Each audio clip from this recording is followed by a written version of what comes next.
អូខេសូមស្វាគមន៍មកកាន់មេរៀន Laravel 5.4 ជាភាសាខ្មែរហើយនៅក្នុងមេរៀននេះខ្ញុំនឹងធ្វើការចែករំលែកនៅចំណេះដឹងក៏ដូចជាបទពិសោធន៍របស់ខ្ញុំមួយចំនួនទាក់ទងជាមួយនឹង Laravel ហើយខ្ញុំបានរៀបចំ content 5ចំណុចសំខាន់ដើម្បី share នៅចំណេះដឹងទៅកាន់យើងទាំងអស់គ្នា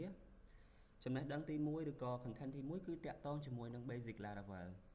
នេះមានន័យថាខ្ញុំនឹងធ្វើការចាប់ផ្ដើមពីចំណុច start ដំបូងរបស់ Laravel ដោយខ្ញុំធ្វើការ download ធ្វើការបង្រៀនពី sample ទូចដើម្បីឲ្យអ្នកទាំងអស់គ្នាយល់ដើម្បីអាច start up ជាមួយនឹង Laravel បានហើយ content ទី2សំខាន់នេះគឺខ្ញុំធ្វើការធ្វើ sample បច្ចេកទូចមួយតាក់ទងជាមួយនឹង CRUD management គឺយើងមាន insert delete update ដែលធ្វើជា sample source code សម្រាប់ឲ្យអ្នកទាំងអស់គ្នាយល់ចំណុចធំទី3ផងដែរគឺក៏យើងក៏ធ្វើ CRUD ដែរប៉ុន្តែ CRUD នេះគឺ CRUD រៀងល្អបន្តិចមានថាយើងធ្វើ CRUD ជាមួយនឹង Ajax អញ្ចឹងយើងនឹងធ្វើ CRUD មាន insert delete update ដូចគ្នាហើយយើងប្រើប្រាស់ jQuery បូកជាមួយ Ajax ដើម្បីធ្វើ CRUD ដោយមិន refresh page ចំណុចទី4គឺជាចំណុចសំខាន់ផងដែរគឺខ្ញុំនឹងធ្វើ sample មួយទៀតដើម្បីឲ្យអ្នកទាំងអស់គ្នាយល់កាន់តែច្បាស់តាក់ទងជាមួយនឹង user management នៅក្នុង Laravel ហើយចំណុចចុងក្រោយដែលយើងមិនអាចខ្វះបានដែលអ្នកទាំងអស់គ្នាពិតជាចង់បាននោះគឺការ customize multi type of user មានន័យថានៅក្នុង project ហ្នឹងគឺយើងអាច customize ឲ្យ user ច្រើនប្រភេទ log ចូលទៅក្នុង system របស់យើងអូខេអញ្ចឹងដើម្បីឲ្យអ្នកទាំងអស់គ្នាជ្រាបកាន់តែច្បាស់ source code ហ្នឹងគឺខ្ញុំបាន prepare វារួចហើយអញ្ចឹងខ្ញុំធ្វើការ demo ជូនអ្នកទាំងអស់គ្នាអូខេនេះគឺជា project ដែលខ្ញុំបានធ្វើហើយវារ៉ាន់នៅ localhost port 8000ហើយអ្នកទាំងអស់គ្នាអាចឃើញហើយនេះគឺជា Laravel អញ្ចឹងខ្ញុំធ្វើការ log in នៅនេះគឺជា home page របស់ខ្ញុំអូខេខ្ញុំចុច log in នៅក្នុងនេះខ្ញុំនឹងធ្វើការ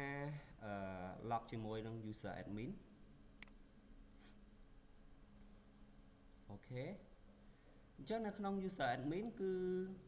អ្វីដែលខ្ញុំនឹងធ្វើការបង្រៀនអ្នកទាំងអស់គ្នាទី1គឺតាក់ទងជាមួយនឹង CRUD នេះគឺជា CRUD main controller មានន័យថាយើងនឹងធ្វើការអនុញ្ញាតឲ្យ user ឬក៏ admin អាច insert delete update ជាមួយនឹង main controller បានគាត់អាច list មកគាត់អាច view គាត់អាច edit គាត់អាច delete ហើយនឹងគាត់អាច add ជាពិសេសគាត់អាច search ជាមួយនឹង content ដែលគាត់បានបញ្ចូលទៅក្នុង database ចំណុចសំខាន់ទី2ដែលខ្ញុំនិយាយនេះគឺការប្រើប្រាស់ jQuery ហើយនឹង Ajax អ្នកទាំងអស់គ្នាអាចឃើញបានគឺការប្រើប្រាស់ jQuery និង Ajax ដោយទៅទាញឬក៏ទៅយកទិន្នន័យពី database ដោយមិន refresh data ដែលមិន refresh content មិនមានន័យថាមិន refresh page របស់យើងអូខេអ្នកទាំងអស់គ្នាអាចឃើញបានហើយមាន function ទូជាច្រើនដែលអ្នកទាំងអស់គ្នាអាចនឹងរៀនអូខេដែលខ្ញុំបានធ្វើការដាក់វាបញ្ចូលអូខេចំណុចសំខាន់មួយទៀតដែរតាក់ទងជាមួយនឹងធ្វើការ CRUD ដែរគឺ CRUD ជាមួយនឹង2ភាសាប៉ុន្តែខ្ញុំនឹងធ្វើការលាក់សិនខ្ញុំធ្វើរួចហើយប៉ុន្តែខ្ញុំអត់ទាន់សម្រេចចិត្តថាបង្រៀនអត់ទេប៉ុន្តែប្រសិនបើមានការគ្រប់គ្រងច្រើនខ្ញុំនឹងជួយ share នៅ CRUD នេះដែរតាក់ទងមួយ2ភាសាអូខេចំណុចសំខាន់ទី5ដែលយើងបាននិយាយគ្នានេះគឺទី4អូខេ sorry គឺទី4ដែលយើងបាននិយាយគ្នាតាក់ទងជាមួយនឹង user management នៅក្នុង user management នេះមានថាគាត់អាចខ្ញុំនឹងធ្វើ sample មួយដែលយើង combine ទាំង main controller ទាំង jQuery controller ដើម្បីធ្វើទៅជាstructure project មួយដែលស្អាតសម្រាប់ឲ្យអ្នកទាំងអស់គ្នាអាចយកទៅប្រើប្រាស់បានមានន័យថាអ្នកទាំងអស់គ្នានឹង follow ទៅតាម code user management នេះហើយយកទៅប្រើប្រាស់ទៅតាម project រៀងៗខ្លួនរបស់អ្នកទាំងអស់គ្នាហើយនៅក្នុងនោះគឺខ្ញុំបានធ្វើជាច្រើនដូចជាតាក់ទងជាមួយនឹងការ add គាត់អាចចាប់ផ្ដើមរៀន add user អូខេតមកទៀតគាត់អាចតាក់ទងជាមួយនឹងការ edit នៅក្នុង edit នេះយើងអាចអនុញ្ញាតឲ្យ user admin ក៏ គាត់អាច edit profile តាម user មួយហើយគាត់អាច update ទៅលើ password របស់ user មួយដែរពីព្រោះថាគាត់គឺជា user ធំ role admin អញ្ចឹងគាត់អាចធ្វើអ្វីបានគ្រប់យ៉ាងអូខេតមកទៀតក្រៅពីហ្នឹងគឺយើងមាន function ល្អជាច្រើនដូចជា view ដូចជា search តាក់ទងមួយ search នេះអ្នកទាំងអស់គ្នាអាច search filter តាម ID first name last name phone email ហើយយើងអាច filter តាម date បានទៀតមានថាគាត់អាចដាក់ពីថ្ងៃណាដល់ថ្ងៃណាអញ្ចឹងគាត់អាច filter បានជាពិសេសគាត់អាច select នៅលើថែឬក៏ចំនួន row ដែលគាត់ចង់ឃើញអត់ដែលគាត់ចង់ឃើញចេញពី database មកអញ្ចឹងគាត់អាចធ្វើបានអូខេហើយចំណុចសំខាន់ចុងក្រោយគឺតាក់ទងជាមួយនឹងការធ្វើ security ដែលខ្ញុំបាននិយាយថាខ្ញុំនឹង customize ឲ្យproject របស់យើងអាច log in ជាមួយនឹង multi user tile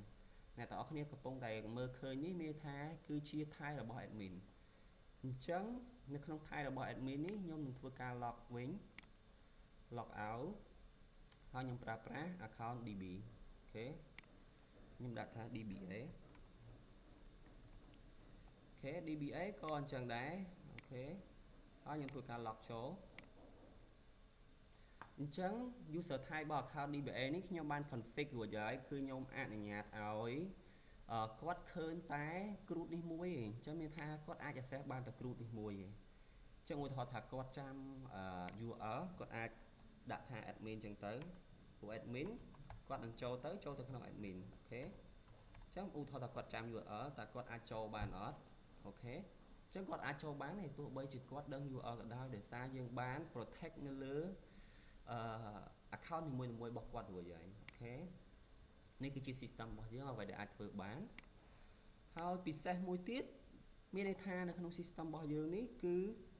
អាចឲ្យគាត់ sign up អូខេគាត់អាច log in ធម្មតាបើគាត់ log in ហើយគាត់អាច sign up បាន sign up ចូលជា user របស់យើងអូខេប៉ុន្តែខ្ញុំអត់ demo sign up អីទេប៉ុន្តែខ្ញុំនឹងបរៀនទាំងអស់មាន log in sign up ហើយចំណុចពិសេសចុងក្រោយដែលខ្ញុំអាចជា free tip សម្រាប់អ្នកទាំងអស់គ្នាអូខេខ្ញុំសូម log ជា admin វិញ sorry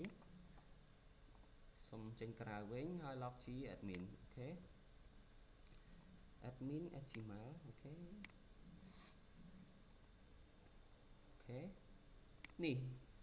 អ្នកទាំងអស់គ្នាអាច manage នៅលើ role របស់ user បាននេះគឺជាអ្វីដែលខ្ញុំនឹងចែករំលែកអ្នកទាំងអស់គ្នាមានថាយើងអាចមើលបានទាំងអស់ថា user នៅក្នុង system របស់យើងមាន role ជាអីខ្លះហើយយើងអាច assign គាត់ឲ្យចូលទៅក្នុង role អីក៏បានអូខេ